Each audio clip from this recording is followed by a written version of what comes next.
Sonra siz ey doğru yoldan azanlar, haqqı yalan sayanlar, siz mütləq zəqqum ağacından yiyəcəksiniz. Qarınlarınızı onunla dolduracaqsınız. Üstündən də qaynar su içəcəksiniz. Siz onu susamış xəstə dəvələr kimi içəcəksiniz. Bu, onların haqq hesab günündəki ziyafətidir. Sizi biz yaratdıq. Bəs nə üçün dirildiləcəyinizi təsdiq etmirsiniz? Axıtdığınız nütfəni gördünüzmü? Onu siz yaradırsınız, yoxsa biz?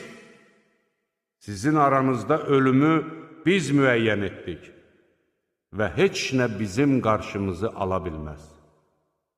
Sizi bənzərləriniz ilə əvəz etməyə və sizi özünüz bilmədiyiniz başqa bir şəkildə yaratmağa bizə mane olan tapılmaz.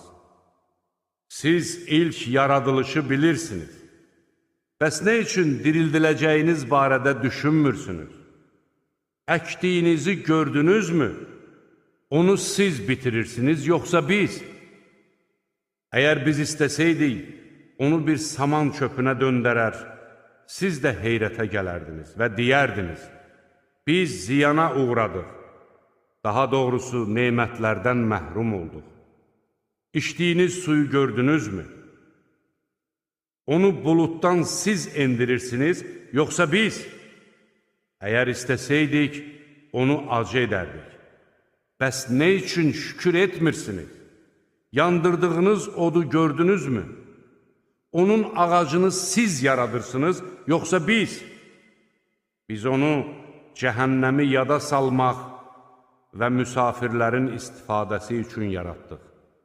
Elə isə ulu Rəbbinin adına təriflər de, ulduzların batdığı yerlərə and olsun.